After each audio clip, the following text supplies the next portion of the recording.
Over 100 million trips are taken each year on Bay Area rapid transit. Yet, despite BART's yearly revenue of around $500 million, many believe that it's failing its riders in many aspects, with high fares, poor service, and a major lack of safety. In July of last year, a 24-year-old man allegedly confronted and committed sexual battery on 3 separate women at Oakland Coliseum BART station, one of which was a transgender woman who received hate speech as she was being assaulted. The man then repeatedly punched her in the stomach. He fled the scene by train and was later arrested at Bayfair Station in San Leandro. Stories like this are common. Sexual assault and other forms of violence against girls and women happens frequently in public transportation, and BART is no exception. In addition to 18-year-old Nia Wilson's gruesome murder at MacArthur Station, female passengers in recent years have been verbally harassed, nearly pushed into train tracks, and attacked on trains while bystanders watched. So what is being done about it? This group says that they've had enough. The Not One More Girl campaign is a community-driven coalition created by the ALLIANCE4GIRLS, Betty Ono, Black Girls Brilliance, the Latinx Mentorship and Achievement Program, alongside over 500 Bay Area youth, aiming to spread awareness of sexual and gender-based violence on public transportation and make BART a safe environment. Now, here to speak on the climate that inspired the movement and how women and girls are taking action is Uche Esomunu from the ALLIANCE4GIRLS. Hello, Uche. Welcome.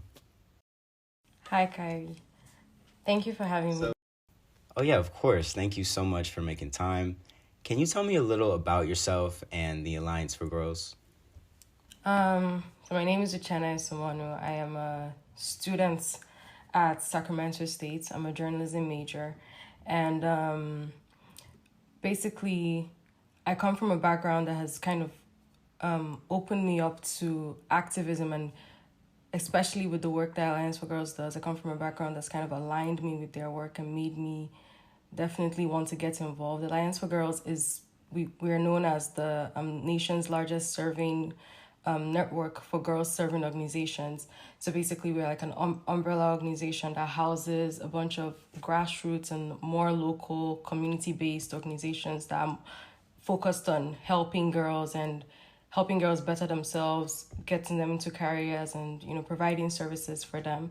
And do you want me to start talking about the Not One More Girl? Well, yeah, I was going to ask you, leading into that, can you tell me about the Not One More Girl campaign and, what inspired it? Yeah, definitely. So it's a well-known fact amongst all the organizations, all the girl serving organizations, that safety on public transportation has been an issue for girls. It's something that has kind of been unspoken for this, long before we launched our initiative. It's been something that girls just felt that they had to deal with. And speaking based on experience myself, it was something that I felt like it just came with public transportation. You had to just, deal with it. It was something you had to suck up and just keep going. And that seemed to be the way it had to be until a survey, actually, I think it was a study by, let me make sure it was a California assessment of sexual harassment that found that 29% of women experience sexual harassment on mass transit. And this was kind of what informed ALLIANCE4GIRLS. When we saw this statistics, we decided to do our own research into the issue. And we came up with a report that had girls saying that they were facing sexual harassment both on BART, on the buses, just in any form of mass transit here in California. And so we decided that it was time to kind of name this issue and kind of put a name to it and make sure that we created a safe environment for girls. Now, at that time, I wasn't yet involved in ALLIANCE4GIRLS. I actually came into ALLIANCE4GIRLS when I attended a listening session that they held to kind of gauge the feel the girls had for sexual harassment and what they would like to see done on this major public transportation systems to change the culture that was enabling sexual harassment to happen. And I attended that listening session, and it was a bunch of girls from high school, college age, a bunch of gender justice advocates from various organizations. There was also, I can't remember if there were any government officials, but I know that there were some BART officials there and their media, the communications manager, and I think we also at some point the directors, someone from the board kind of stepped in as well to kind of address us and listen to us and hear the complaints we had, and also to take note of the suggestions that we were making. And, you know, when you attend sessions like that, you kind of come in, or rather I came in thinking that this was just going to be one of those situations where you talk and then the organization poses like they're listening to you, and then they'll put some superficial like fix to the problem, but will never actually make real transformative change. And so I was really there just listening, but not really believing in the work that was being done in that session.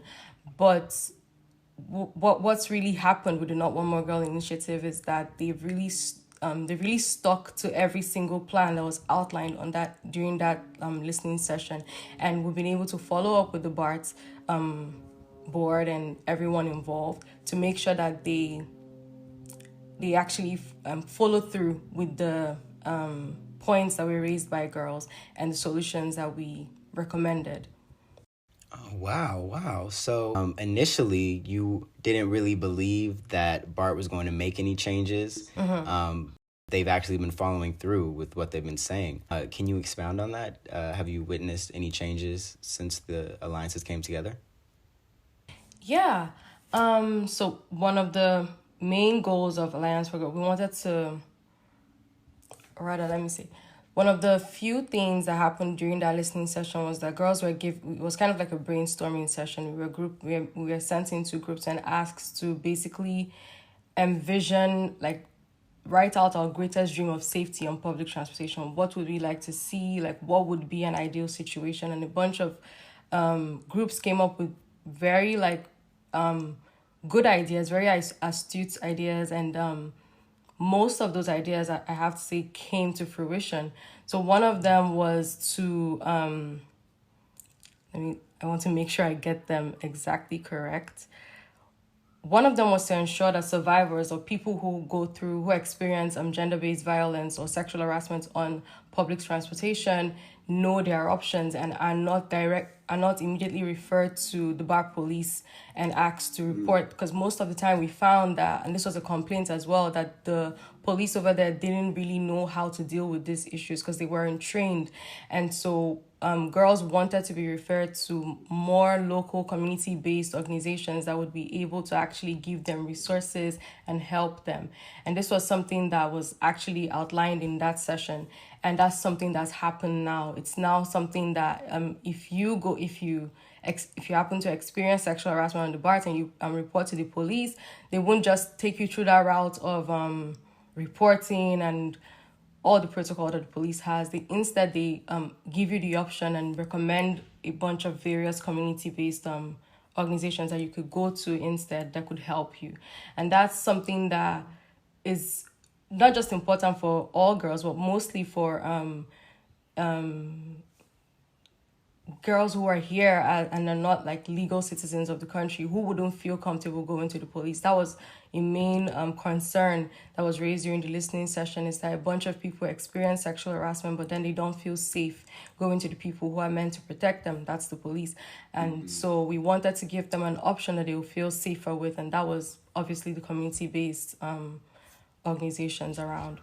Yes, and that's a beautiful thing. I mean, I definitely think that referring victims and getting them connected to these organizations is a great way to strengthen the community and raise awareness of these resources that are out there.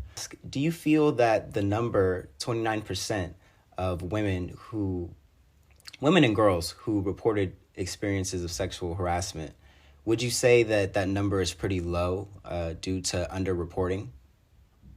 Yeah, definitely.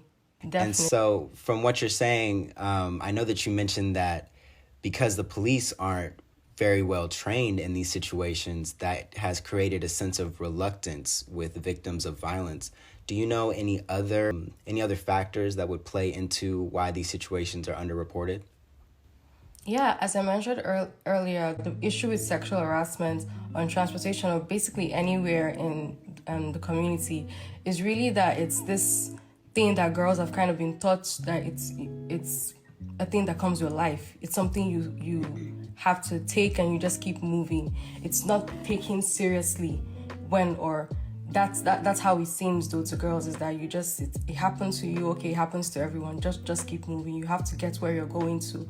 Again, most people, especially on public transportation, you're on your way to some place. You can't actually, most people can't afford to stop at that moment and really grapple with what's just happened to them. And because of how because it's not always, because you mentioned Nia Wallace in your introduction, it's not always that gruesome. It doesn't always lead to death. It's not always like rape. It's usually small things like sexual comments made at you, someone groping you. It's usually things that are considered small but are really actually big and can affect a person. But because they are considered small by society, because it's not rape, because someone didn't threaten your life directly, you end up falling into that trap of thinking it's a small thing that you can't, there's no use making a big fuss about what's happened to you, so you just have to keep it moving.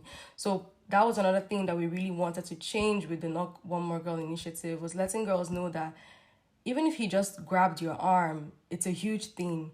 It's not sexual harassment, it's sexual harassment. Just even a sexual comment from an older man to a girl who's like 15, that's sexual harassment, and you can actually report this. And if you don't feel comfortable going to the police, then there are these other options that you can use. And if you don't even want to talk to anyone, if you don't want to do this in person, there's an anonymous app that was another suggestion that was made. It's a new, but it's a watch app kind of, that helps girls report sexual harassment that happens on the trains. So for instance, if you're on your way somewhere and you're on the trains and you can't actually afford to stop right now and start talking to and going through all that protocol, you can simply get on that app and make a report. And if you want to remain anonymous, if it doesn't serve you to, say your name and everything, if you just want it to be marked that this happened today and maybe they need to keep an eye out for whoever this person is, you can also do that as well. Wow. And, thank you for that, because it definitely enlightened me, with what you're saying. It sounds like so many aspects of this movement are so well thought out. And from what you're saying, women and girls have had to put up with this for so long, and they're meant to feel like what they're going through isn't important if it wasn't violent enough. It sounds like women and girls, instead of waiting for things to change and waiting for these systems to make it easier on them, they're putting it into their own hands. The movement, it's primarily led by Black women and women of color. Can you tell us about what that experience has been like for you and how it compares to white-led spaces and movements? Definitely. I would never have gotten involved with this initiative if I didn't notice that the leadership was actually diverse and primarily led by Black women, as you said. If it was predominantly white, I wouldn't have felt comfortable enough. I wouldn't have felt that they could fully grasp the weight of this issue, especially when it concerns minority women and also women from the LGBTQ plus community as well. I wouldn't have felt that they could understand the complexities and how it could differ from their experience, because that's usually what happens when you come in contact with predominantly white-led spaces. You just can't really get it. And I wouldn't have ever felt comfortable doing that. But as soon as I attended that listening session and I saw just how diverse it was from even from the people from BART, there was diversity there from the Alliance4GIRLS leadership, from leadership from Betty Ono and the various other organizations we partnered with. It reflected me. And so the stories they were telling, the stories that the other girls involved in this initiative were telling, mirrored my experiences. And so I felt comfortable. I felt like this was a safe space. I could actually come here. These are people who get it. And so that made it way much more easier, and also very much also empowering, in the sense that we get to fix the problem in our own community. Because I don't know if you've noticed, but most of these issues of sexual harassment happen in the BART stations that run through predominantly Black communities. So this is an issue that begins with Black women. It's actually Black because we're the ones on the trains that are going into West Oakland, the trains that are going into the 12th station and everything. So those, it's really us at the forefront, if that makes sense. And there's something very empowering about Black women being the ones to fix their issues instead of waiting for, you know, white people to save us or people from outside their communities to come save them.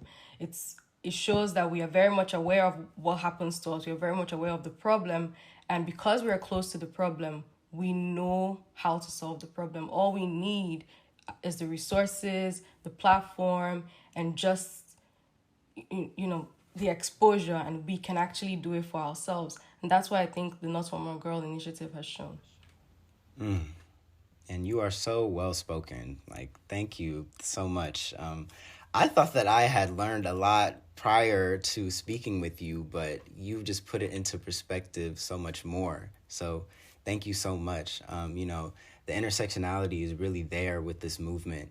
And I love how you mentioned that these issues, they are primarily affecting the trains that are going through the Black areas. And so what I wanted to ask you, with the pandemic and all of the situations going on in the world, with the quarantine, how has that affected the movement in any way?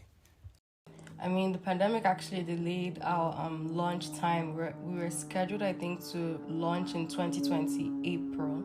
But then with the pandemic, we had to basically stall rolling out the campaign till 2021 in April again. So basically a whole year was like, it went off because most of us couldn't. I was on the design team and we used to meet like every Friday in person.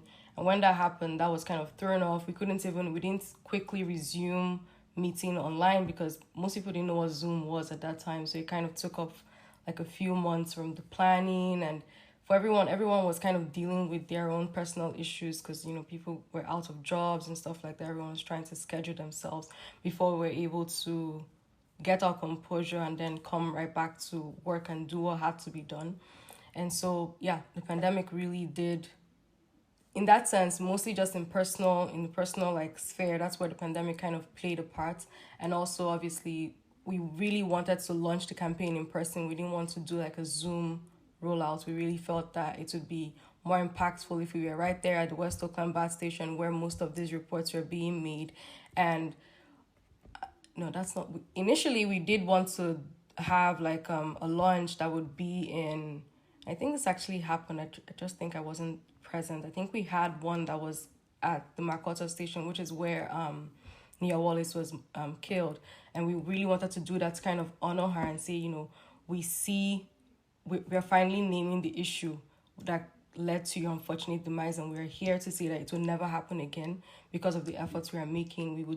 We're making kind of like a vow to her that we would never let this happen to another Black woman or any woman at all. And so it was very important that it happened in person. So we decided to wait, and yeah, that's what happened.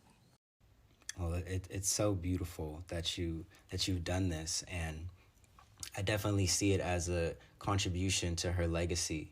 And, it was a horrible, malicious thing that happened to Nia Wilson, but at least you can say that it didn't happen in vain. At least you guys took it and, you're saying not one more girl, it's in the name. I was just going to mention, in talking about all this, I have a friend that once told me that she was verbally harassed while riding the train on the Richmond line. She had tried to get away from this man by moving to a different compartment of the train, but he kept stalking her. And she's in such a panic and so afraid that he's going to follow her home that she doesn't get off at her stop. So now all these stops are going by, and eventually she waits until the train stops again. And at the last moment, as the doors are closing, she jumps off so the guy can't follow her. And she said that as the train was pulling off, the guy just had his face pressed up to the door, to the glass, as it's going off like a movie, Mm-hmm. Do you often find that women and girls are being followed? And my other question with that is, how can bystanders and people who may be witnessing this be of assistance?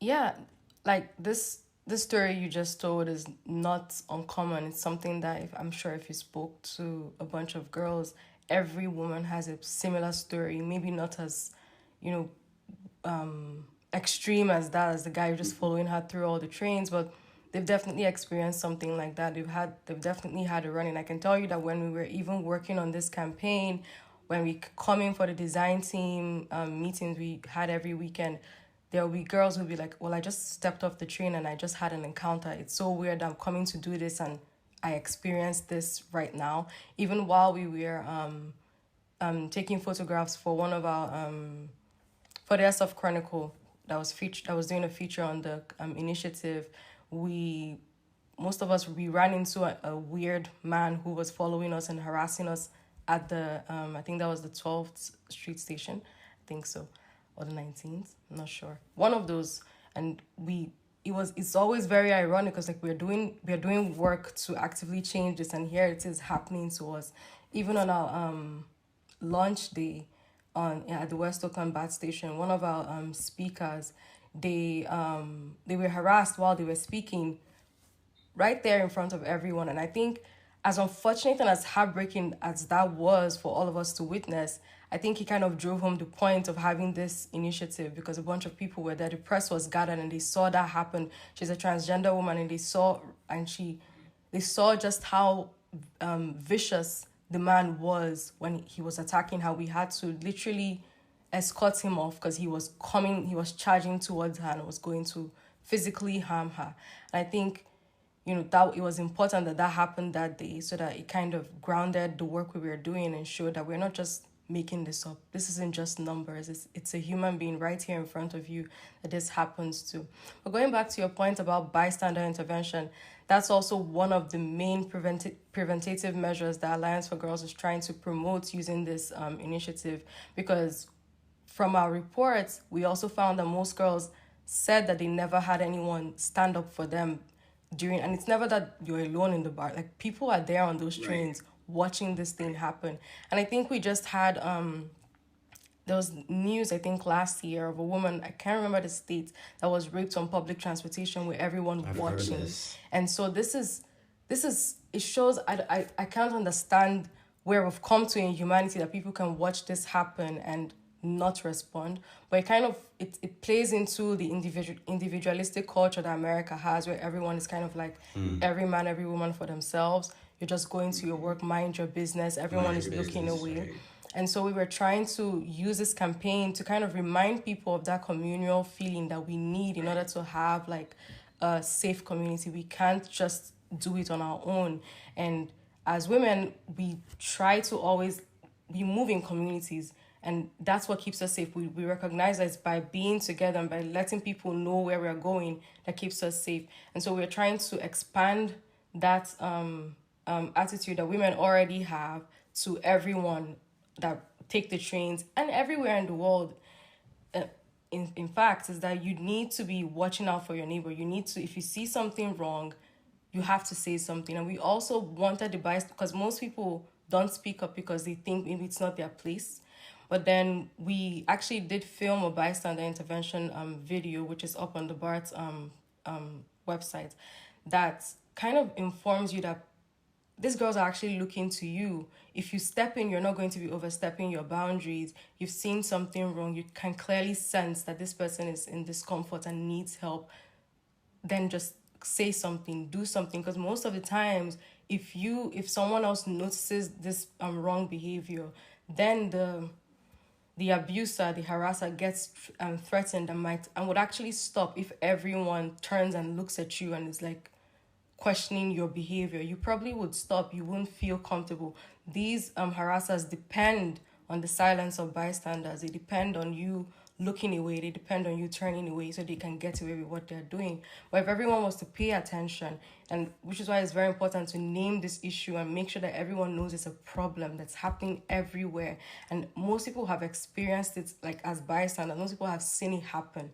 And so it's telling you and reminding you of your responsibility as a community member that you can't look away. You shouldn't look away. Yes, it is your job to actually step in. And these girls are depending on you to step in. Yes. Facts. You just you speak truth to power. So thank you, and I definitely feel you on the individualism and the whole concept of just minding your business or it's not my place. These attitudes are what allow people to get away with the sexual violence and the harassment, and for people to be raped on the trains while others just watch. And so, thank you for that. I mean, I definitely learned a lot from this talk. And you said that on the BART website, there's a video for bystanders for what they should do in these situations. Yeah. Yeah, I feel that that's something that we could all benefit from watching. I'm definitely going to watch that myself because, I think that most people have been in a situation where they've been a bystander to something and they've had that intuition or they've just felt like something was off, but they didn't want to speak out about it, due to fear of something happening to them or whatever, but that could be the difference between saving someone's life or saving them from a situation. And, it sounds like the main focus or a driving thing with this coalition, with this group, is community, like strengthening the community. And so I see that in so many different aspects of the Alliance for Girls with Not One More Girl. But yeah, I just want to thank you again. One last thing I want to say, are there any other important issues that you feel are affecting Bay Area youth? I mean, there are many. I'm trying to... Anything that comes to mind, You've already given so much. I just... If there's anything, any further advice, further tips? I mean, if I was given advice, I would just say that whatever issue, because youth, the Bay Area youth, especially youth from minority groups, we're very much aware of the problems that plague us. We're very aware of the issues. I can't necessarily name one right now, but I'm very sure that people are aware of what's going on in their communities and things they would like to change. And if the Not One More Girl initiative is anything to follow by, it's like you can actually be the change. Like, I know this is kind of cliche that people really say this all the time, but you can really be the change that you want to see. There are vast networks of organizations in the Bay Area that are dedicated to solving various issues. And so if there's anyone that speaks to your heart, anyone that you have experienced or that affects you directly or your community, I'm sure that if you just look, there's already someone who set up something to kind of fix this, or you could be the person to also set it up. There are probably initiatives that are already working on ground trying to get things done. So all you have to do is really just look and get involved, and just because you already have the passion, you already have the knowledge, so all you need to do is get involved. And so instead of just sitting, and there's no need to sit down and kind of wallow in the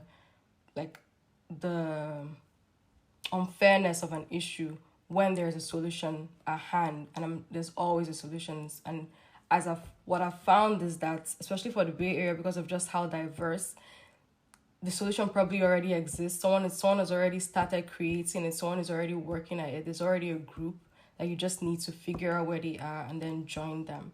So that's probably just it's like a call to action. It's just look for the groups that you should be a part of and help them make the change that you want to see. You're not alone, You're not alone in what you're going through. You have a community, and you should never underestimate the power of the community and your own personal power to affect change. What I wanted to ask, my last question, this is obviously work that can be heavy and mentally and emotionally taxing. How do you decompress from the work that you do? That's very, very important, of course. If you go at it and you're just completely inside the work, it's going to break you, because this is, as you said, it's very heavy. It's a lot of emotional labor you're also doing, especially when you're when you also experience the issues that you're fighting against. So it's always very, for me, I I belong to a group that's very aware of self-care and that practices it on a daily basis. So it's very important to work amongst a group that kind of prioritizes your own self-care. And if they see you kind of burning out and going too hard at it, will actually stop you and get you to relax. And also a group that makes time to decompress, a group that makes sure that, you know, there are work times and then there are like times to just be yourself. It's not every meeting that you have to come with your A game and be serious. A group that would listen to you if you need time to if you need to take time off. A group that actually sets up activities to help you decompress. A group that, you know, makes a day and calls it self-care day. Come to work wearing a face mask and doing stuff like that. That's the kind of group you want to look for and belong to. And even if you walk into a group that isn't like that isn't practicing all these things, then you should be a champion for that and try to get them to understand that we can't keep going at it this way if not we're going to burn out. And it's no use if everyone burns out, because then who's left to do the work? So it's very important to take time off. And if you need time off, if you don't want to decompress with your co-workers, that's fine. You can also just but it's important to make sure that you have a group that would understand that you need to step back and you can stay home, decompress, do whatever makes you feel, you know, comfortable. For me, I will take a walk, I'll take a nap, I have a day that's just like a lazy day. I don't do anything. I watch something that has absolutely nothing to do with the issues that I'm, you know, fighting against at work. Something that's completely like fantasy, or, you know, I get involved in someone else's issues, superficial problems. I go watch reality television that deals with a bunch of rich people problems, and that calms me down. And then when I'm done, I'm ready to come back and do the work that needs to be done. Yes. I definitely feel you on that. I'm a student as well, and one of the things that we learn is that, you know, when you are partaking in activism, just as important as the work that you're doing is making time to step away from it. Because when you're tackling these systematic issues, these very important things that are affecting society, it may be very well that you spend your whole life fighting for something, and, you know, that thing may not be completely solved in your lifetime, you know, and you have to grapple with that, and you have to, you know, have gratitude and take the victories when you get them, and make time to clear out your mental space and prioritize your own peace. One last thing I want to ask, am I mispronouncing your name? I don't want to be mispronouncing your name when I'm saying it. Is it Uche Esomunu? Yeah. And if you don't want to say Uchenna because it's kind of long and it's very prone to getting mispronounced, you can say Uche. But your pronunciation is also is correct. Okay, well, whatever you want your name to be. I hate when my name is mispronounced or whatever. What do you prefer to go by? Uche. Uche. Okay. Well, thank you so much, Uche Esomunu. This has been such an amazing and enlightening talk with you. This is Kyrie Nashim with Neil Sold Radio. And I just want to thank you again, Uche, from Alliance for Girls / Not One More Girl. Can you just let us know how we can reach you or reach your organization? Definitely. You can always find Alliance for Girls at our website. It's basically allianceforgirls.org, www.allianceforgirls.org. The 4 is with an actual numerical 4 and not spelled out as 4. So, yeah. And once you come on our website, every study we've done, every research that we've compiled is there on the website. And we have links that will also take you to work that we've done with other organizations like BART or like with Betty Yono and stuff like that. So you can access, and through our organization as well, you can also find a bunch of other grassroots organizations that we work with that are under our alliance. And I think that's probably the most important thing about our website is that you're not only coming there to see us, you're coming there to see a bunch of other organizations and see the wonderful, enlightening and empowering work that they're doing. So yeah, that's probably the best place to see us. You can also find us on social media as well at Alliance for Girls. Again, the 4 is a numerical 4. Okay, awesome. Well, thank you so much. Once again, this is Uche Esomunu from Alliance for Girls. This has been Kyrie Nashim with Neo Soul Radio. Thank you to everybody who listened, and if you see something, say something. Be the change.